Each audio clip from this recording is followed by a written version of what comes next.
남쪽 해안 영역에 물샐 틈 없는 방위망과 레이더망을 갖춰놨는데요. 그 도달거리가 대체로 이제 400km 정도 되고요. 타이완을 완전히 둘러싸는 영역이에요. 다시 말해서 이 홈그라운드 안에서 미국과 싸운다면 이기지는 못하더라도 타이완을 공격해서 점령할 수 있을 정도의 여지는 벌 수 있다. 그럼 나가서 싸우겠다가 한 80% 가까이 올라왔어요.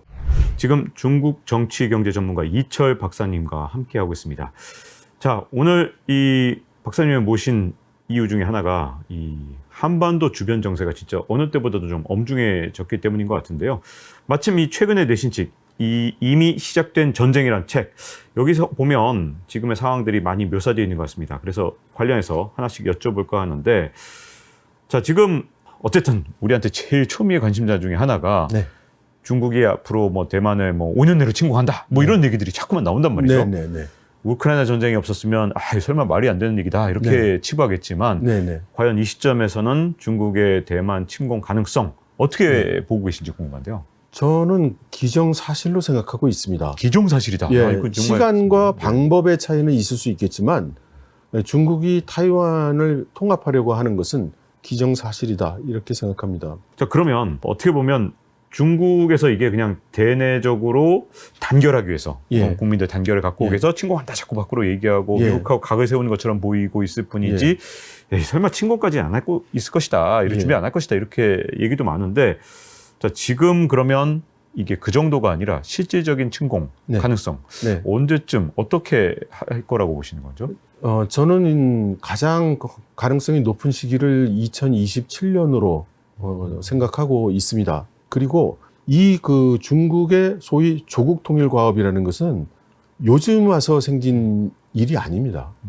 이것은 지난 세기 말부터 시작해서 중국 공산당이 장기 계획을 세우고 수십 년에 걸쳐서 매년 노력을 해서 해당 연도의 과제들을 클리어해 가면서 준비해 왔고, 이제 실행을 목전에 둔 상태에 와 있는 것이지, 이것이 뭐 최근 몇 년간에 갑자기 했다든가 또는 내부 통치를 위해서 외부의 리스크, 애국심 고취를 이용한다든가 이런 시각들은 그런 면이 없는 것은 아니겠지만 지나친 비중을 둔다면 그것은 사실과 다를 것 같습니다.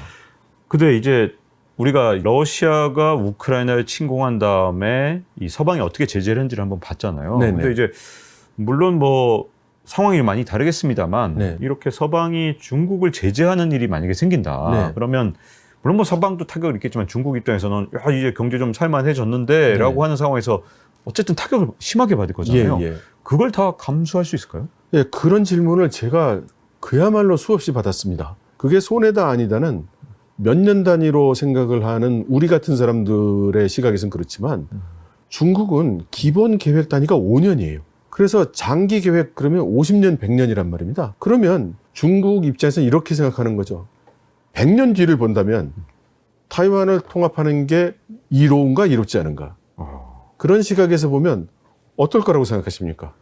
100년 단위에서 보면 통합이 더 유리하게 생각되겠네요, 중국 입장에서. 지난 세기 말에 그 계획을 세웠고 하나하나 실천해서 20몇 년이 지난 최근에 와서는 그게 가시화된 상태거든요. 그래서 이거를 거꾸로 말하면 보니까 이거 어려운 것 같아. 그래서 공격 안 할래. 어떻게 해요? 지난 수십 년간 몇 대에 걸친 지도자들과 수많은 사람들이 참여해서 집행해온 계획을 오늘 갑자기 혼자서 그렇게 저는 오히려 공격 안 하기가 더 어려울 거라고 생각합니다.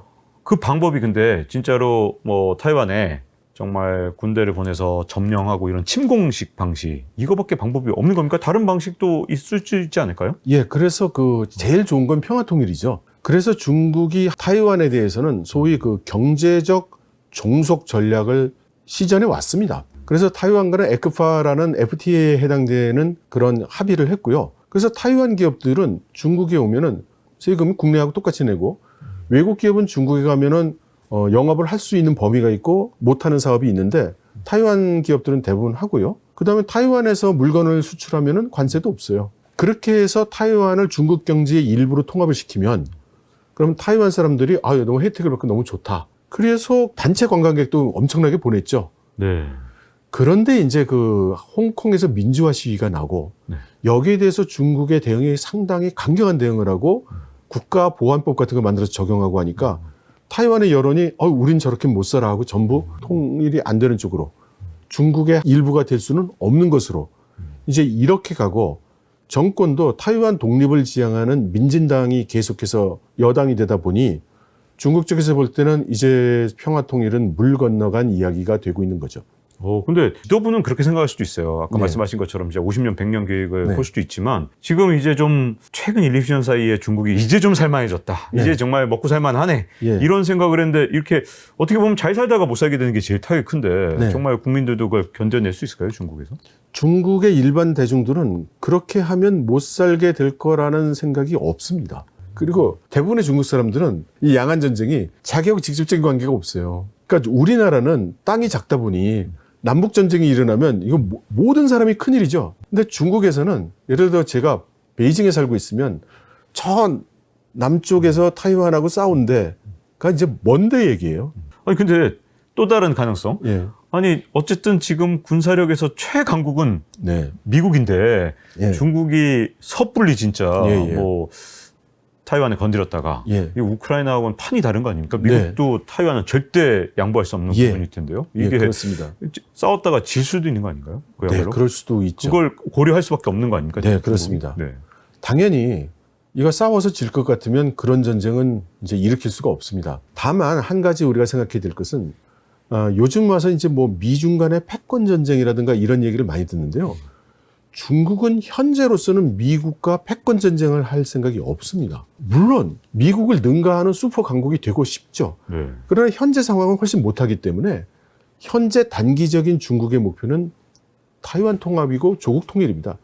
그래서 미국과 싸운다 하더라도 국지전을 생각하는 거지 뭐 세계 대전을 꿈꾼다든가 이런 상태는 아닌 것이죠.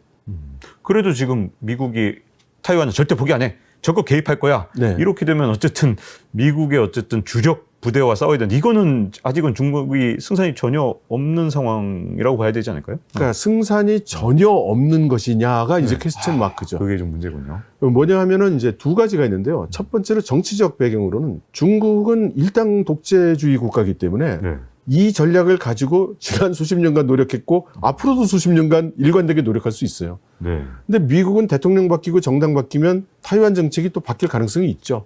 특히 트럼프 대통령 같은 사람은 양안 전쟁이 일어나면 그건 중국 내부 내정일이라고 이야기했던 사람이니까요. 그것이 하나고 둘째는 전쟁을 뭐 태평양 전쟁을 일으킨다고 그러면 물론 그 중국은 큰 코 다칠 겁니다. 그러나 중국의 목표는 타이완의 점령에 있고 국지전을 하겠다는 거고 그래서 국지적인 우위를 갖추면 되는 거예요. 근데 이 바다를 건너서 공격하는 건 우크라이나 전쟁하고 또 굉장히 다른 측면이 전혀 다르죠. 네. 네. 그래서 그 중국 같은 경우에는 남쪽 해안 영역에 물샐 틈 없는 방위망과 레이더망을 갖춰놨는데요. 그 도달거리가 대체로 이제 400km 정도 되고요. 네. 타이완을 완전히 둘러싸는 영역이에요. 다시 말해서 이 홈그라운드 안에서 미국과 싸운다면 이기지는 못하더라도 타이완을 공격해서 점령할 수 있을 정도의 여지는 벌 수 있다. 그리고 그 여지를 벌어야 한다. 네. 이제 이런 상황이죠. 그렇게 좀 상황이 돌아가다 보니까 타이완 역시 대한미사일 400기를 무더기로 구매를 했다. 이런 보도가 나왔던데 타이완 입장에서 그러면 어쨌든 전쟁이 진짜 가능하다고 보고 진짜 전쟁에 대한 대비를 하고 있는 상황으로 봐야 됩니까, 타이완이? 수십 년 동안 이 전쟁 준비를 했는데요. 우리와의 차이는 우리는 필요한 무기를 미국에서 구매할 수 있었지만 타이완에 무기를 공급하는 나라는 지구상 어느 나라도 없었어요. 네. 그래서 지금 굉장히 열악하고요. 지금 말씀하신 것처럼 타이완이 요즘 들어서 미국이 무기를 팔기 시작하니까 계약은 많이 했어요. 근데 실제 도착한 게 없어요. 에? 정말요? 예. 5년, 제블린 미사일도 5년 전, 6년 전에 오더를 냈는데 지금까지 안 와요. 오. 그리고 원래는 금년쯤에는 작년 하반기에는 온다고 했던 물량도 우크라이나 전쟁이 나서 일단 거기부터 줘야 되겠어. 글로 갔고요. 탱크도 에이브럼스 그 탱크 계약을 다 했는데 2대 왔어요. 2대. 아니 근데 어쨌든 이 군수산업체 입장에서는 무기를 한 대라도 더 파는 게 유리할 텐데 계약해놓고 이렇게 배달이 늦어지는 이 상황이 왜 일어나는 거죠? 지금 그 미국의 그 군사 무기 공급망이 지금 그 상황인 거고요. 그리고 현재 지금 우크라이나 전에 물량을 대느라고 타이완이 이제 프라이어리티가 뒤로 갔죠. 그러니까 타이완은 지금 죽을 맛인 거예요. 근데 그나마 안 팔던 걸 팔아준다고 하니 말도 못하고 예, 그런 상태죠. 즉 타이완 국민들은 현재 상황을 어떻게 인식하고 있는지가 좀 궁금해지는데요. 지금 굉장히 불안해하고 있고요. 만일에 이제 그 중국이 공격해 온다면 나가서 싸우겠느냐 이런 설문조사가 매년 있었는데요. 매년 그런 설문조사를요. 3년 전에는 나가서 싸우겠다는 그 비율이 30%도 안 됐어요. 왜냐하면 질 게 뻔한데 뭐 개죽음이다 이런 인식이 많았던 거고요.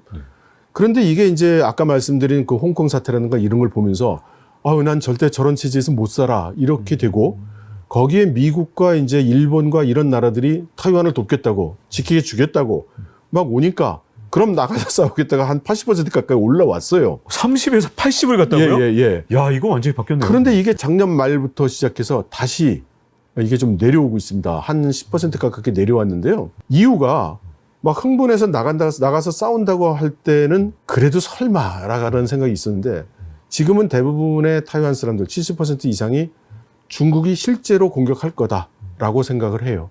네. 그러니까 이게 실제 상황이라고 생각하니까 이거 싸우는 게 무서운 거예요. 네. 그래서 어떻게 현상 유지로 갈 수 없을까 하는 여론이 지금 늘어나고 있습니다. 현상 유지로 갈 수 없을까? 그러면 그 여론이 늘어나면 이게 타이완에도 어떤 정치나 이런 데 영향을 미치겠네요. 현재 영향을 주고 있어요.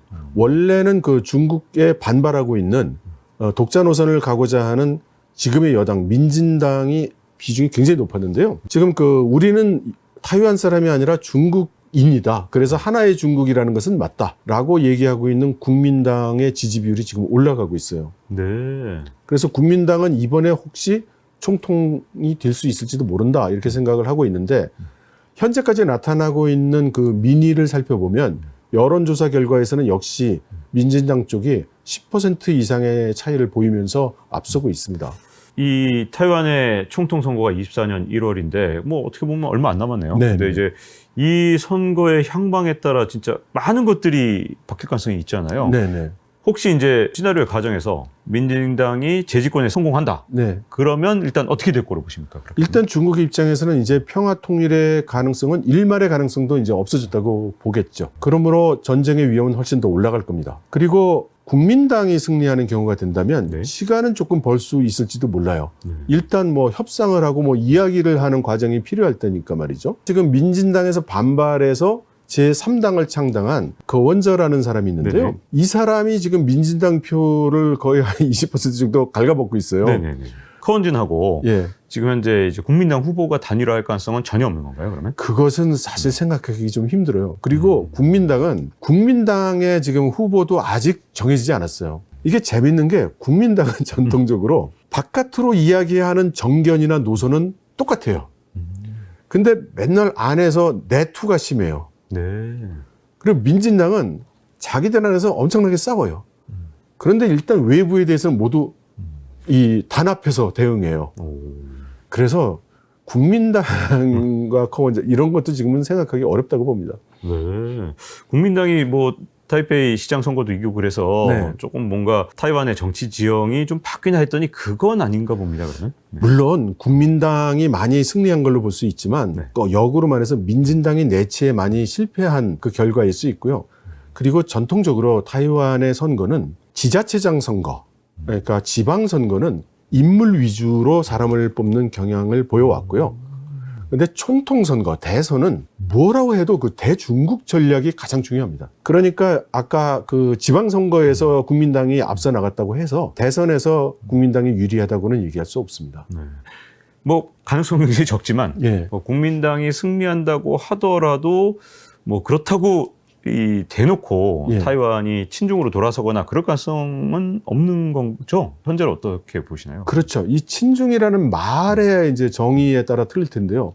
예를 들면 우리나라 미디어에서 국민당 보고 친중 정당이라는 표현을 많이 해요. 네, 그렇죠. 근데 국민당은 공산당하고 피 흘리면서 수십 년간 싸워온 정당인데 글쎄 말입니다. 예, 그들이 어떻게 친중이겠습니까? 예, 그렇지는 않죠. 네.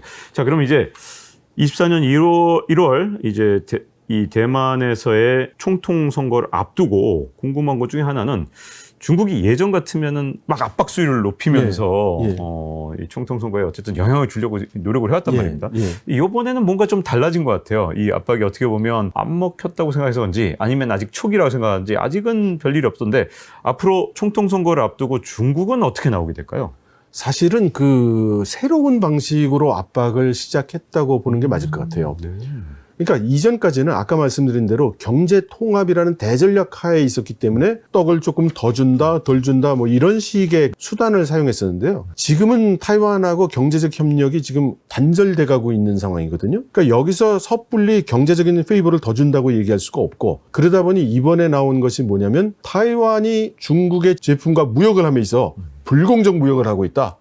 WTO에 제소하겠다. 조사하겠다. 지금 이렇게 발표를 했어요. 네.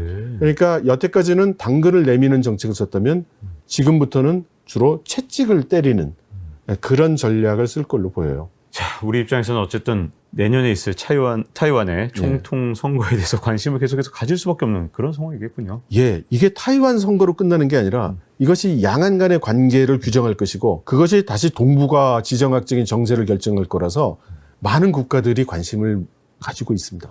패권 전쟁의 구도에도 어쨌든 영향을 미칠 만큼 그렇죠. 큰 사안인 거죠. 그렇죠. 네. 자, 이렇게 정말 국제 정세가 한 치 앞을 못 내다볼 정도로 바쁘게 움직이고 있는 것 같습니다. 중국 눈으로 보면 바로 앞에 있는 타이완도 문제지만 옆에 있는 주한미군, 주일미군, 그리고 한국 군대, 일본 군대 이 모두 계산에 넣어야 되는 대상인 거죠. 역시 한국하고는 한번 부딪혀야 되는 그런 상황이 오기가 쉽겠구나. 중국에 있는 사람들 입장에서는 한국을 어떻게 하고 싶으면 북한이라는 카드를 이용한다는 게 거의 상식이에요.